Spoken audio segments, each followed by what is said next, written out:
Ce lac indonésien renferme un secret. À des milliers de kilomètres sous la surface de ces eaux paisibles, se trouve la cause d'une des plus grandes catastrophes naturelles qu'ait connue l'humanité. C'est l'un des phénomènes naturels les plus puissants sur Terre.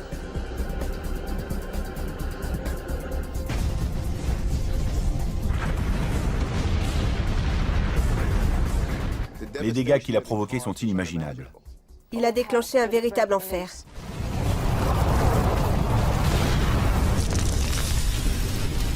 La découverte de ce cataclysme est le fruit du hasard. Des scientifiques travaillant dans des domaines distincts à différentes époques ont repéré une onde de dévastation s'étendant de l'Arctique jusqu'à l'équateur.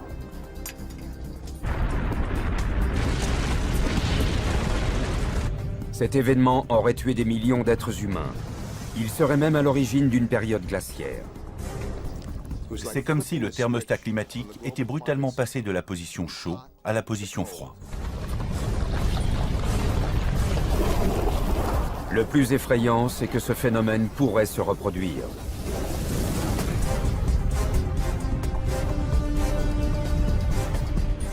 Une éruption du même volcan provoquerait un incendie planétaire, la famine, et tuerait des centaines de millions d'êtres humains. Il y a 75 000 ans, cette éruption a bouleversé la Terre. Aujourd'hui, la science peut expliquer pourquoi.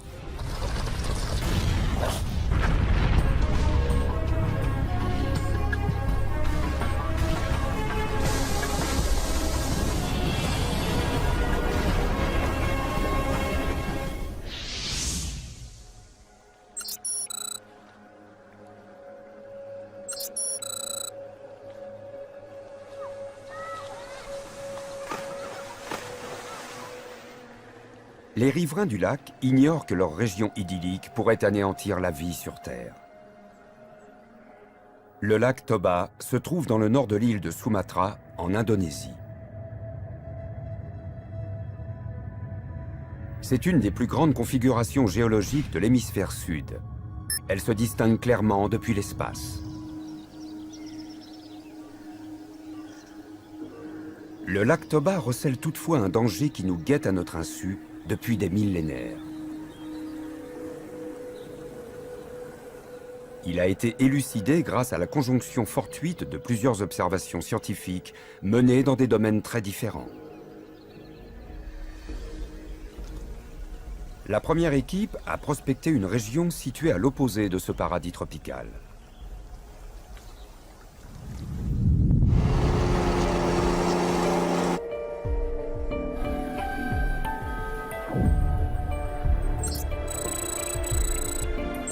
Au début de l'été 1988, des scientifiques sillonnent les immenses étendues blanches du Groenland en quête de l'endroit idéal pour effectuer des prélèvements.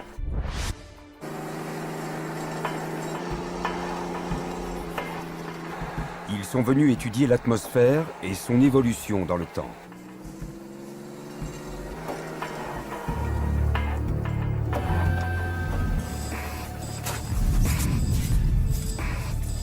Après un long trajet sur la glace, ils posent leurs outils à 1265 km du pôle Nord.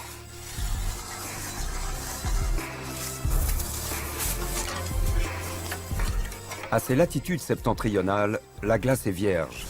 Elle archive 200 000 ans de l'histoire de l'atmosphère.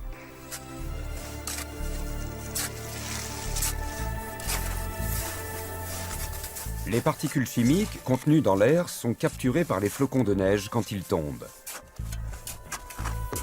Au fil des millénaires, la neige s'est entassée pour former l'Inland Sea, une calotte de glace de plus de 2000 mètres d'épaisseur.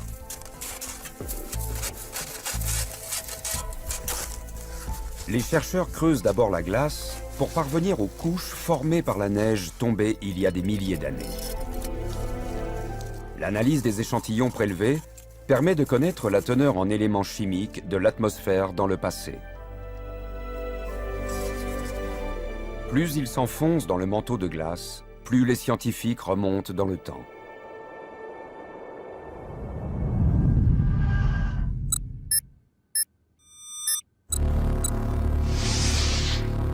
Le climatologue Grigori Zilinski contribue à révéler les secrets des couches de glace.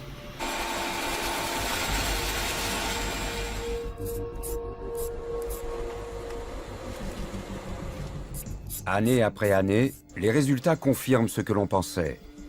La teneur en éléments chimiques reste relativement stable durant de longues périodes. Un jour, Zielinski est stupéfait. Un des relevés indique une variation qui défie toute logique.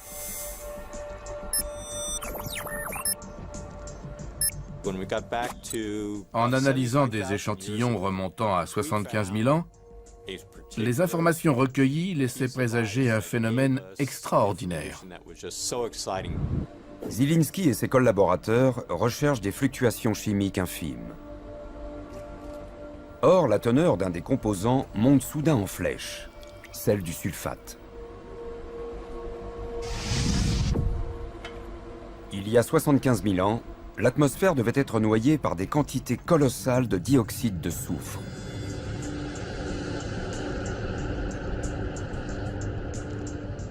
Normalement, l'atmosphère contient 50 microgrammes de dioxyde de soufre par mètre cube d'air. Le taux de sulfate contenu dans les échantillons indique qu'à l'époque, l'air contenait 1900 microgrammes de dioxyde de soufre par mètre cube, soit près de 40 fois plus.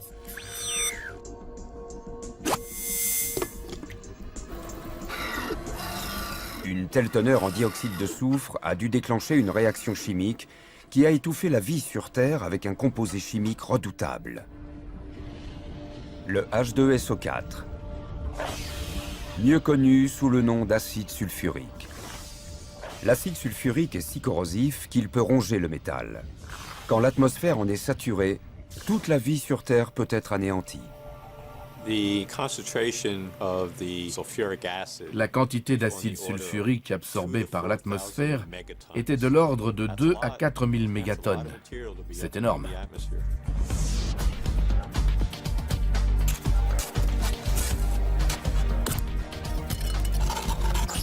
La ligne bleue de ce graphique laisse penser qu'un événement d'une ampleur inouïe s'est produit il y a 75 000 ans.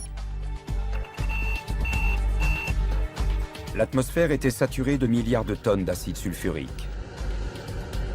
La Terre devait être enveloppée d'un épais voile jaune. Mais d'où venait le dioxyde de soufre qui l'avait produit? Un phénomène extraordinaire avait dû se produire.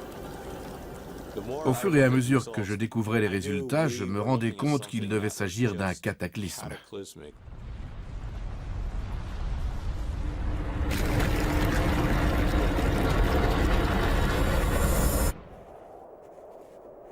Zielinski et ses collègues sont certains qu'un phénomène a eu lieu sur Terre il y a 75 000 ans.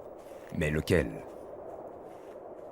Les recherches effectuées par une autre équipe scientifique à des milliers de kilomètres du Groenland vont confirmer l'existence de cet événement majeur.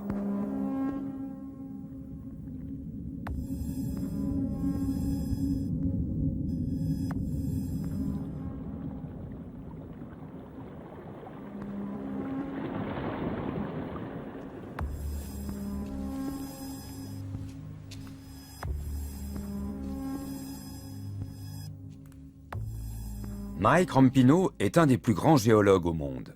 Il a toujours été passionné par la vie marine. Il est capable de retracer l'histoire du climat de notre planète à partir de créatures marines microscopiques appelées foraminifères. Au cours de leur vie, ces protozoaires minuscules absorbent l'oxygène contenu dans l'eau de mer. Or, la composition de leur enveloppe calcaire change quand la température de l'eau et la teneur en oxygène varient. En analysant l'oxygène contenu dans le test des foraminifères, les spécialistes peuvent retracer les modifications du climat à travers le temps. Ces animaux permettent à Mike Rampino de calculer avec une précision étonnante l'évolution de la température des océans au fil des millénaires.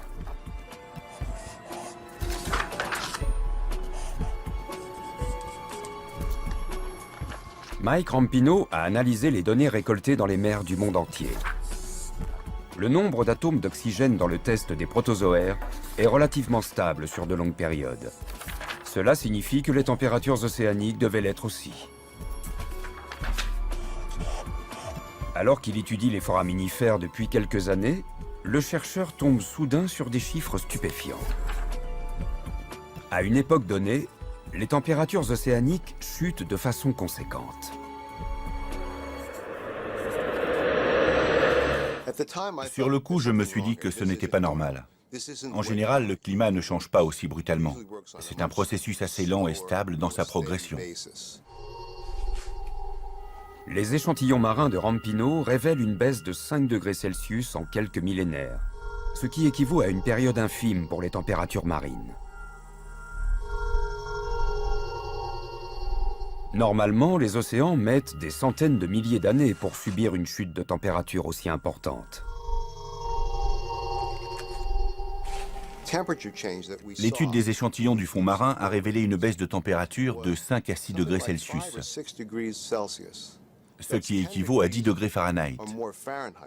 Et cette baisse ne s'est pas produite sur 100 000 ans, ni même sur 10 000, mais sur quelques milliers d'années seulement.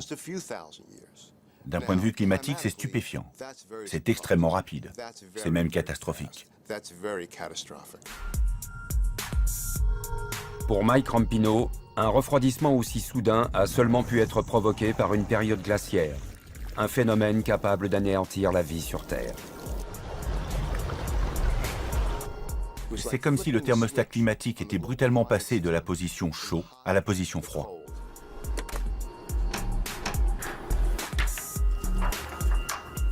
Mike Rampino détermine ensuite à quelle période cette chute conséquente de la température a eu lieu. Réponse, 75 000 ans, c'est-à-dire la période à laquelle l'atmosphère était saturée d'acide sulfurique. Deux scientifiques, ignorant les recherches menées par l'autre équipe à plusieurs milliers de kilomètres de distance, tombent chacun sur une anomalie différente s'étant produite à la même époque. C'est une découverte capitale. J'avais conclu à un refroidissement qui s'était passé il y a 75 000 ans. Plus tard, j'ai appris que Greg avait découvert dans les carottes de glace une augmentation d'un composé chimique datant de la même période. On était tous deux confrontés à la même énigme. Après avoir analysé un phénomène sous deux angles différents et avoir obtenu le même résultat, on savait que seul quelque chose de phénoménal, une force majeure, avait pu bouleverser le climat mondial. L'augmentation du dioxyde de soufre dans l'atmosphère et la baisse des températures sur Terre peuvent être provoquées par la chute d'une météorite. Toutefois, après avoir comparé les résultats de leurs recherches, les deux scientifiques estiment qu'il ne peut y avoir qu'un seul coupable.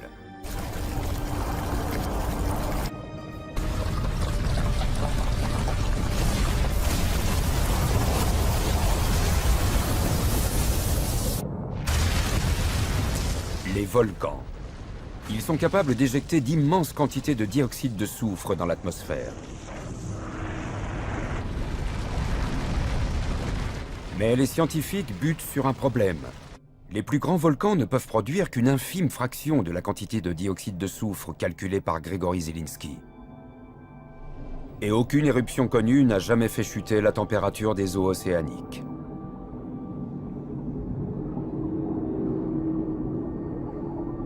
Les chercheurs se mettent alors en quête d'un volcan exceptionnel, un volcan des centaines de fois plus explosif et sulfureux que les plus grands volcans connus.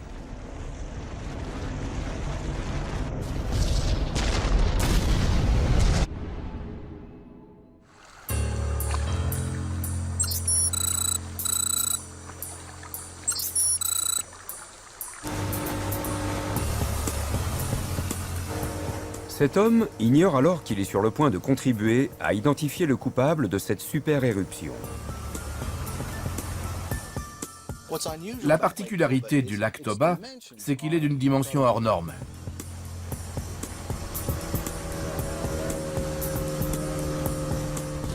Il fait 100 km de longueur de cette rive à l'autre rive là-bas, et 30 km de largeur depuis la rive derrière nous jusqu'à l'autre côté. Autre particularité, son incroyable profondeur.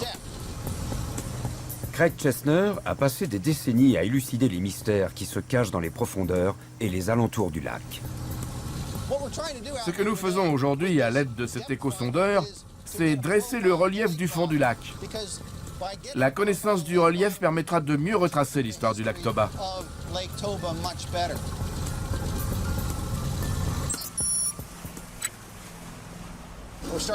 On commence à distinguer des variations dans le relief. Ici, on voit que le fond descend brusquement de 23 mètres. Comme une falaise, la pente descend pratiquement à pic. Le fond de la plupart des lacs descend en pente douce depuis les rives. Mais le graphique montre que ce n'est pas le cas ici. Déjà 175 mètres de profondeur. C'est incroyable pour un lac. La pente s'enfonce de façon très abrupte depuis la rive. À certains endroits, les montagnes qui bordent le lac s'élèvent à plus de 1000 mètres et leur versant s'enfonce à pic dans le lac.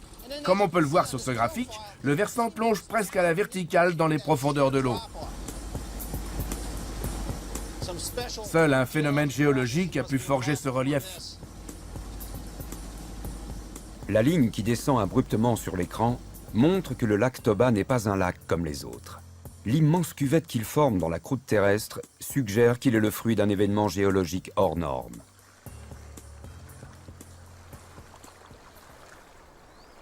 Toutefois, les dimensions du lac et le relief du fond ne sont pas les seuls indices de sa formation.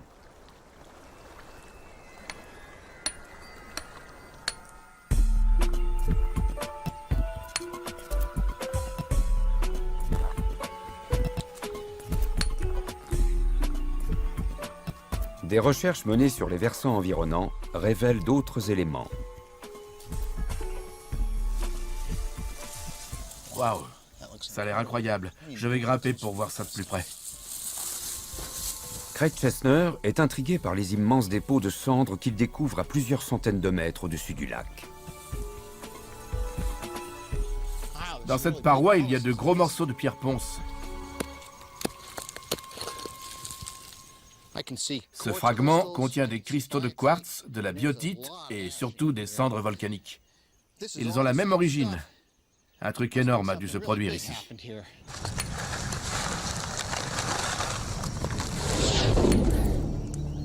Cette paroi constituée surtout de cendres fait partie d'un tableau bien plus vaste. Les scientifiques ont découvert des échantillons du même type dans un rayon de 3000 km autour du lac Toba. Le problème pour Craig, c'est de déterminer comment une telle quantité de cendres a pu s'amasser dans la région du lac. La réponse à cette question est fournie de l'autre côté du globe.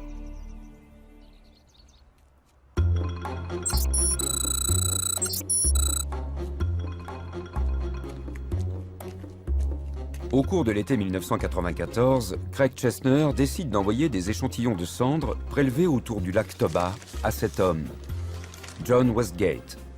Il est l'un des rares scientifiques à même de résoudre l'énigme qui se pose à Craig Chesner. Ce chercheur est capable d'identifier l'origine des échantillons de cendres. Il est considéré comme le plus qualifié dans sa discipline. Les cendres n'ont aucun secret pour lui. Il suffit de lui confier des cendres volcaniques pour qu'il détermine le volcan qui les a émises, même si elles ont été trouvées à des milliers de kilomètres du volcan.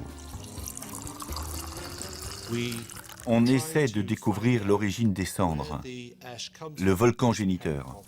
La composition des cendres correspond exactement à la signature ADN. Chaque éruption volcanique est unique. La composition chimique des cendres livre des indices sur le volcan et la date de l'éruption.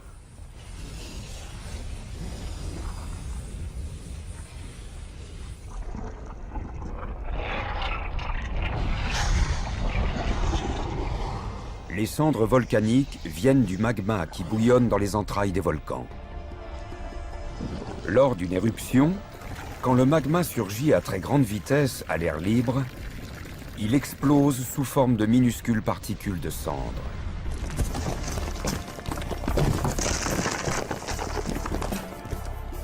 La mission de John Westgate consiste à établir un lien entre des échantillons de cendres et le magma craché par un volcan particulier à une époque donnée. Une fois que John Westgate a identifié un candidat possible, une équipe de spécialistes se rend sur le volcan pour prélever de nouveaux échantillons afin de confirmer la découverte.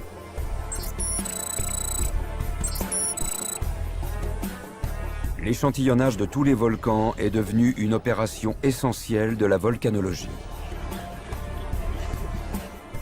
À Hawaï, où les éruptions sont fréquentes, le prélèvement d'échantillons se fait régulièrement. Sur le Kilauea, le magma n'explose pas et ne produit donc pas de cendres. Il s'écoule à la surface sous forme de lave. Ces roches en fusion sont continuellement échantillonnées par quelques téméraires qui n'ont pas froid aux yeux.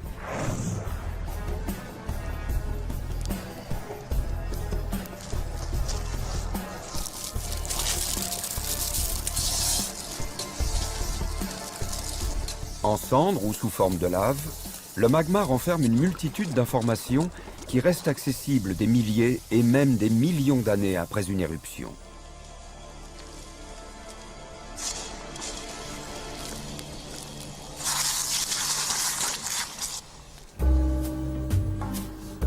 John Westgate a ainsi relié des échantillons de cendres à des volcans du monde entier durant des années. Mais en 1988, 6 ans avant d'entendre parler de Craig Chesner et du lac Toba, il se heurte à un mur. Beaucoup de chercheurs ont commencé à m'envoyer des cartons de cendres volcaniques récoltés dans des régions très éloignées les unes des autres.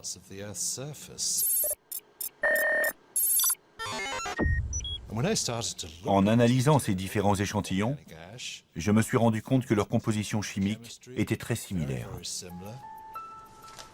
Pour John, c'est un véritable dilemme. Normalement, les cendres retombent à quelques centaines de kilomètres autour du volcan entré en éruption. Comment ces cendres ont-elles pu se répandre sur 6500 kilomètres, depuis l'Arabie Saoudite jusque dans la mer de Chine méridionale? Lors d'une analyse approfondie, John Westgate se rend compte que les divers échantillons ont 2 caractéristiques en commun. Ils sont très riches en silice, un minéral d'une grande dureté. Les cendres contenant un taux élevé de silice proviennent uniquement d'un type de volcan extrêmement explosif, comme le mont St. Helens aux États-Unis. L'autre point commun est déconcertant. John Westgate découvre que ces échantillons provenant d'endroits si éloignés les uns des autres ont le même âge. 75 000 ans. Il n'y a qu'une conclusion possible. Les différents échantillons de cendres volcaniques proviennent d'une même éruption phénoménale.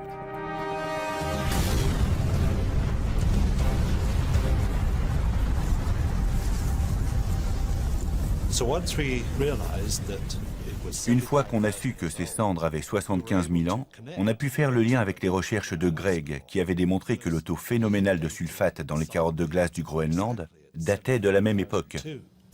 Cette date prend soudain une importance significative. Elle concerne non seulement les recherches de Gregory Zielinski au Groenland, mais aussi le refroidissement catastrophique des océans découverts par Mike Rampino.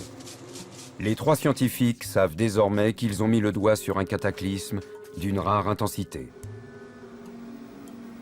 Il reste désormais à John Westgate à trouver ce fameux volcan. On s'est mis à étudier des volcans dans d'autres régions du monde pour voir si on pouvait trouver un candidat idéal. John lance un appel à tous les volcanologues du monde pour qu'ils lui envoient des échantillons des volcans sur lesquels il travaille. C'est le début de la plus grande traque dans l'histoire de la volcanologie.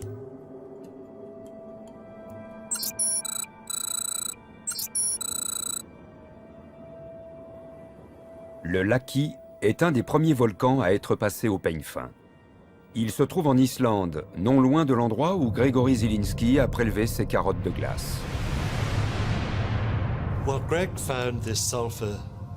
Gregory ayant trouvé des taux élevés de dioxyde de soufre dans les carottes de glace du Groenland, le Laki était un candidat plausible, vu la proximité de l'Islande et du Groenland. Le Laki est entré en éruption en 1783 et a rejeté d'immenses quantités de dioxyde de soufre dans l'atmosphère. Le dioxyde de soufre trouvé par Zielinski au Groenland provient-il du Laki? Mary Edmonds a consacré sa carrière à étudier les gaz qui rendent le Laki si destructeur. L'éruption du Laki a été dévastatrice. Elle a provoqué la mort de milliers d'êtres humains. La plupart a succombé à la famine parce que les récoltes ont été anéanties par les immenses quantités de dioxyde de soufre contenues dans l'atmosphère. Toutefois, lorsque John Westgate analyse les échantillons du Laki, il réalise que leur composition chimique ne correspond pas à celle des échantillons du grand cataclysme. Au fur et à mesure de l'enquête, le chercheur se rend compte que les cendres non identifiées sont nettement plus concentrées dans le sud-est asiatique.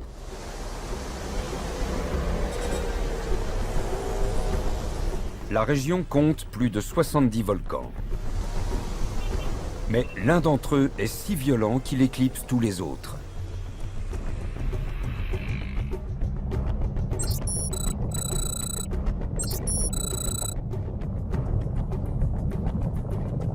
Ce volcan est entré 7 fois en éruption au cours des derniers 9000 ans. Il est même l'auteur de l'une des éruptions les plus violentes du XXe siècle.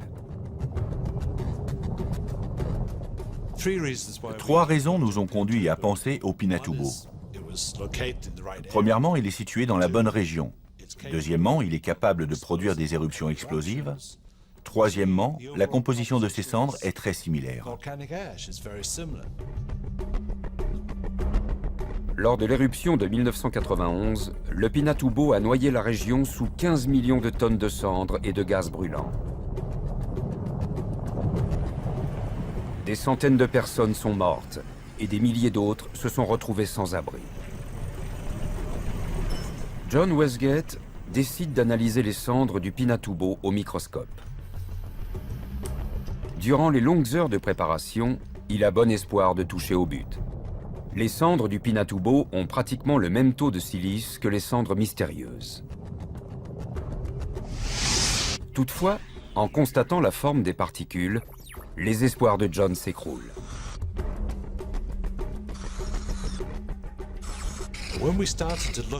En procédant à l'analyse détaillée des échantillons, en effectuant les comparaisons, on s'est rendu compte qu'il y avait une différence très nette. Il fallait donc chercher ailleurs.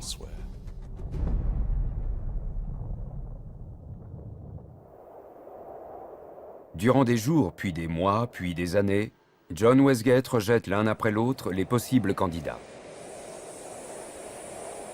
Les volcanologues continuent de lui envoyer des cendres et de la lave, mais en vain.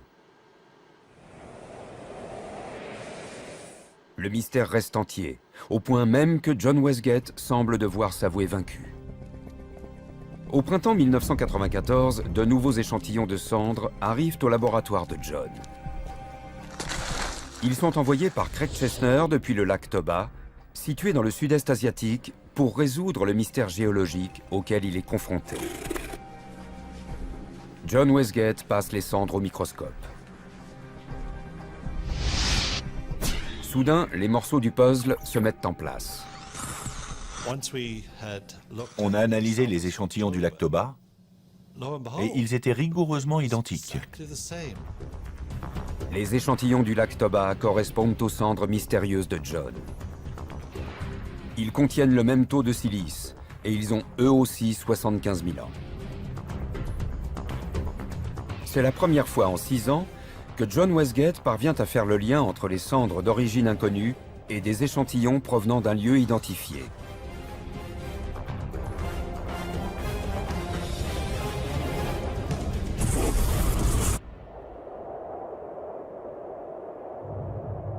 Le lac Toba se trouve justement au milieu de l'aire de dépôt des cendres qui couvre une bonne partie de l'hémisphère sud. Des cendres qui ont toutes 75 000 ans. Une période où les températures sur Terre ont chuté et où l'atmosphère est égorgée de 4400 mégatonnes d'acide sulfurique. Mais il reste un problème.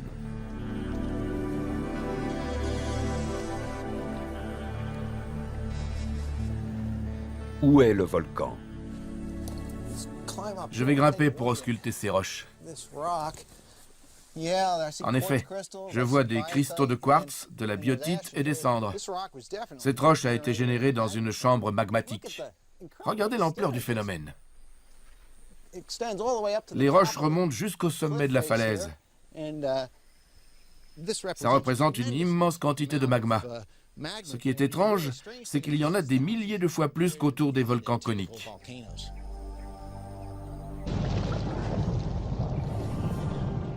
Comment toutes ces roches sont-elles arrivées ici?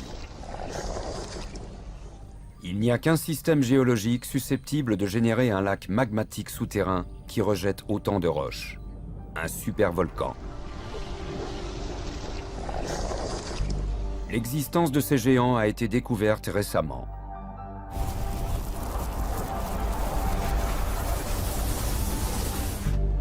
Seuls les volcans éjectant au minimum 1000 km3 de magma en une seule éruption peuvent rentrer dans cette catégorie. Le Mississippi met 2 ans pour déverser la même quantité d'eau dans le golfe du Mexique. Un supervolcan crache ce volume de cendres et de roches en quelques jours seulement. Les éruptions explosives des supervolcans éclipsent les plus grandes éruptions du XXe siècle. Quand on voit les images du mont St. Helens, l'éruption semble terrifiante. La colonne de cendres est gigantesque. On a l'impression que c'est très violent. En réalité, le volcan n'a rejeté qu'1 km3 de magma. C'est infime comparé au rejet d'une éruption d'un supervolcan. Dans les profondeurs du lac Toba, du magma en fusion s'est frayé un passage entre 2 plaques tectoniques et a fait fondre la croûte terrestre. Le magma a dû s'accumuler durant des millions d'années sous le lac Toba avant d'atteindre le point de rupture.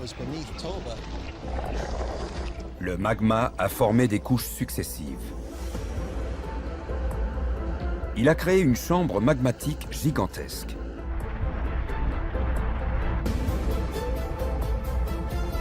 Les conditions étaient réunies pour provoquer un cataclysme d'une ampleur inimaginable.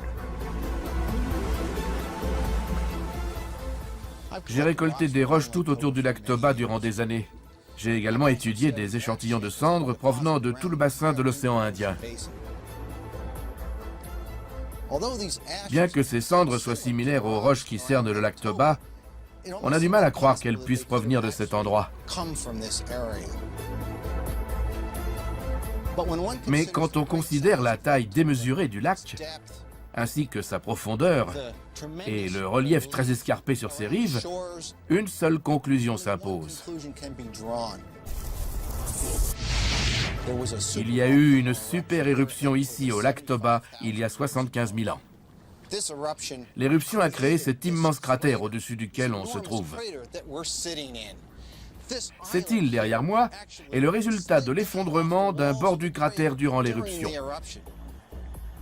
Aujourd'hui, nous savons que le lac Toba est l'endroit où s'est produite une des éruptions les plus gigantesques de l'histoire de la Terre.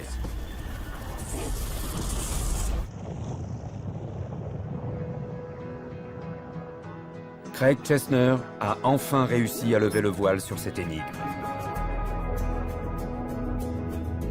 Mais où est donc passé le supervolcan? Il est sous vos yeux. Le lac Toba est l'immense empreinte laissée par le volcan. Et l'eau du lac est l'accumulation de la pluie tombée au cours des millénaires qui ont suivi. En combinant le fruit de leurs recherches effectuées isolément, ces scientifiques ont permis de résoudre un des plus grands mystères géologiques.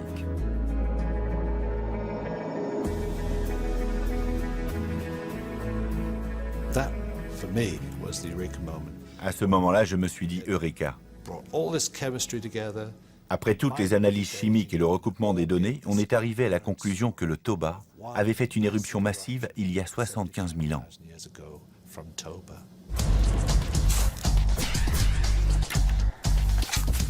Comment un supervolcan parvient-il à noyer une bonne partie de l'hémisphère sud sous 2800 km3 de cendres, en laissant derrière lui un des plus grands trous jamais creusés dans la croûte terrestre? À l'aide des découvertes réalisées isolément par divers scientifiques sur une période de 15 ans, nous allons remonter le temps et revivre l'éruption volcanique qui s'est produite il y a 75 000 ans. Le magma s'est accumulé en profondeur, ici, au point de faire bomber toute la zone en surface. L'immense lac de magma a continué de grossir sous ce qui est aujourd'hui la jungle de Sumatra, exerçant une formidable pression sur le relief. Des crevasses sont certainement apparues dans le sol.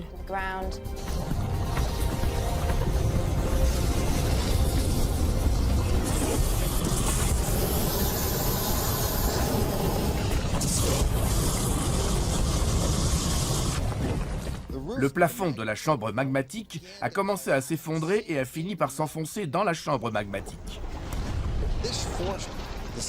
Le magma riche en silice s'est échappé sur les bords de cet immense plafond rocheux.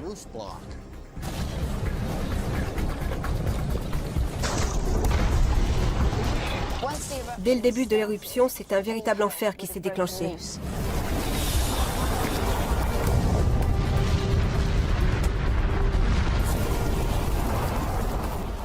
Le magma a jailli vers la surface où il a explosé et généré un immense nuage de cendres et des flux pyroclastiques.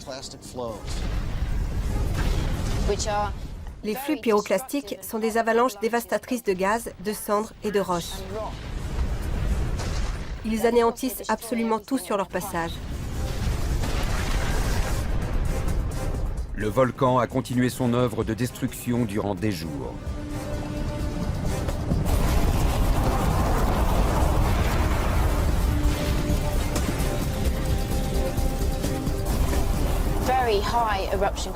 Les colonnes éruptives devaient s'élever à des dizaines de kilomètres dans l'atmosphère. Ces panaches ont dispersé des milliards de tonnes de cendres à travers le globe. Des cendres dont John a analysé des échantillons 75 000 ans plus tard.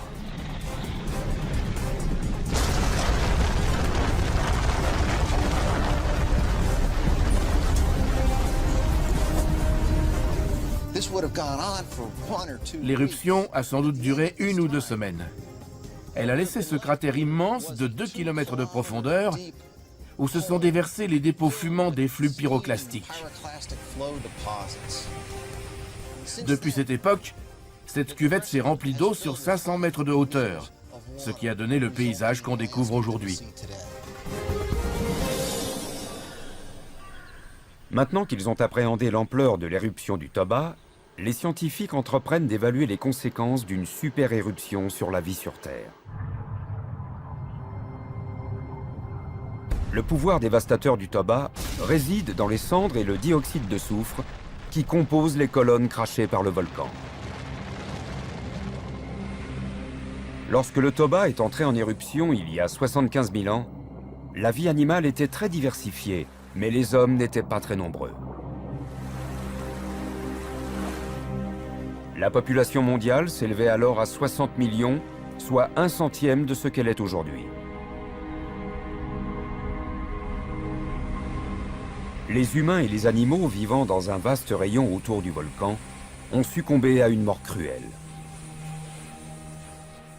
Pour les créatures vivantes qui sont suffisamment proches du volcan, pour une super-éruption, proche signifie à des milliers de kilomètres à la ronde. Si elles respirent ces cendres, elles avalent en fait de minuscules éclats de verre. Dans les poumons, ces éclats de verre déchirent les vaisseaux sanguins.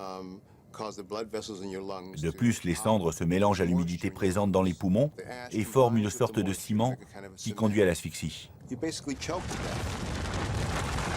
Le dioxyde de soufre, un des principaux composants des panaches volcaniques, a un effet dévastateur sur la vie parce qu'il bouleverse le climat dans le monde entier.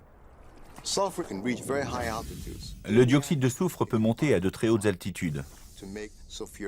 Dans l'atmosphère, il se combine avec l'eau et se transforme en minuscules gouttelettes d'acide sulfurique. Ce sont ces nuages acides qui empêchent les rayons du soleil d'atteindre la surface de la Terre et donc de la réchauffer. Ce phénomène confère au dioxyde de soufre la faculté de faire chuter brutalement les températures sur Terre, entraînant la famine et la mort dans le monde entier. D'après nos connaissances actuelles, l'éruption du Toba a eu un impact majeur en provoquant un refroidissement climatique. Une mini-période glaciaire qui a duré au minimum 1000 ans, peut-être plus. Cette période plus froide a eu une incidence sur la vie dans le monde entier. Elle a eu un impact considérable sur les êtres humains. Tous les scientifiques ne sont pas convaincus par la théorie d'une période glaciaire ayant duré 1000 ans. L'observation des éruptions volcaniques du XXe siècle a montré que les nuages volcaniques se dissipent en l'espace d'une année seulement.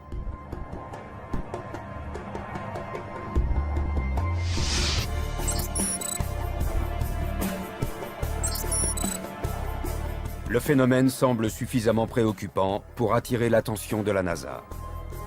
Ces chercheurs ont créé une modélisation numérique pour découvrir comment une super-éruption pourrait déclencher une période glaciaire pouvant durer un millénaire. Nos simulations montrent qu'après une super-éruption, la planète se refroidit. Et ce refroidissement est plus conséquent parce qu'il n'y a pas que les rejets volcaniques qui entrent en compte. La modélisation a permis à Drew Shindle d'identifier un ingrédient totalement inoffensif, mais qui peut transformer une éruption en période glaciaire. L'éruption du Toba a très bien pu provoquer une période glaciaire parce que la simulation a montré une augmentation des surfaces enneigées. Plus la surface de la planète est blanche, plus elle réfléchit les rayons du soleil.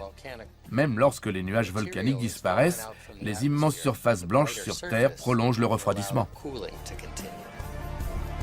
Le moindre rayon de soleil qui parvenait à franchir le rideau de nuages volcaniques était réfléchi par la neige. C'est ce phénomène qui a aggravé la chute des températures sur Terre.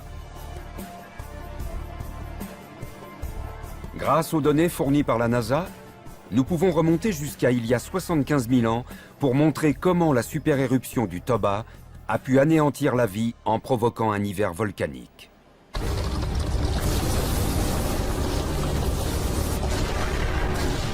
En montant dans l'atmosphère, le dioxyde de soufre se mêle aux molécules d'eau et devient de l'acide sulfurique. Le nuage d'acide en perpétuelle expansion couvre désormais un périmètre de plusieurs milliers de kilomètres autour du supervolcan entré en éruption. Ce nuage d'acide sulfurique et de cendres a le potentiel de tuer une grande partie des plantes, des animaux et des êtres humains sur toute la planète. Le nuage s'étend peu à peu sur de vastes portions du globe et cache le soleil. Il réfléchit les rayons solaires. Pour les créatures sur Terre, il est aveuglant.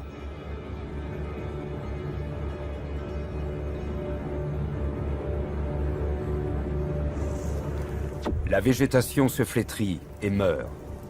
La chaîne alimentaire est brisée. Les animaux et les hommes finissent par mourir de la famine. Alors que les températures continuent de chuter, la neige et la glace envahissent de plus en plus les continents, ce qui augmente encore la réflexion des rayons du soleil.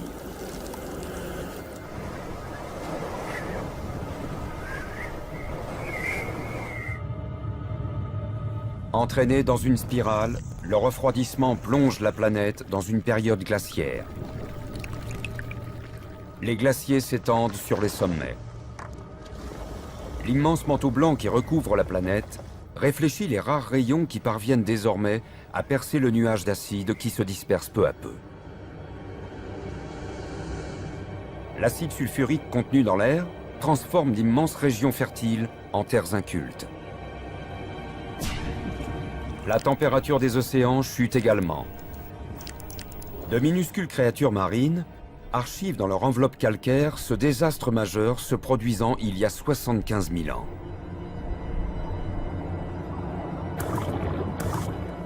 La neige continue de tomber.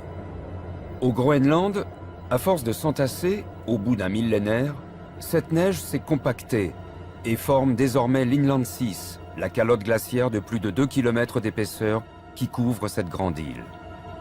Quelques flocons revoient le jour lorsqu'ils sont récoltés par Grigory Zielinski et son équipe.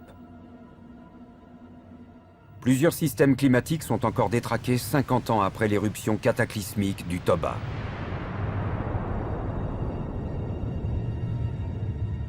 Selon certains spécialistes, cette catastrophe naturelle aurait anéanti 60% des êtres humains.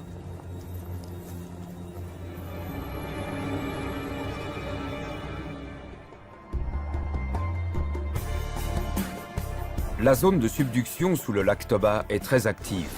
La chambre magmatique pourrait très bien exploser un jour sous la pression. Comme la planète compte aujourd'hui 100 fois plus d'êtres humains, si le Toba entre à nouveau en éruption, les conséquences seront bien plus dévastatrices. Une super éruption volcanique toucherait tous les aspects de la vie moderne, de la civilisation moderne. Les ressources alimentaires, le climat, l'eau potable. L'eau serait polluée par les cendres. Les récoltes chuteraient, le bétail mourrait. Les cendres étoufferaient les machines. Elles obstrueraient les filtres des moteurs et on ne pourrait plus rouler.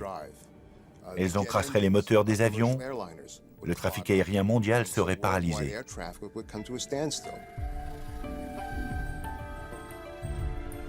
Maintenant que les scientifiques savent à quel point un supervolcan peut affecter la vie sur Terre, ils sont engagés dans une course contre la montre pour découvrir le cycle de ce phénomène et prédire la prochaine super-éruption. Si un supervolcan se réveille, personne ne sera à l'abri. Combien d'êtres humains survivront à un tel cataclysme ?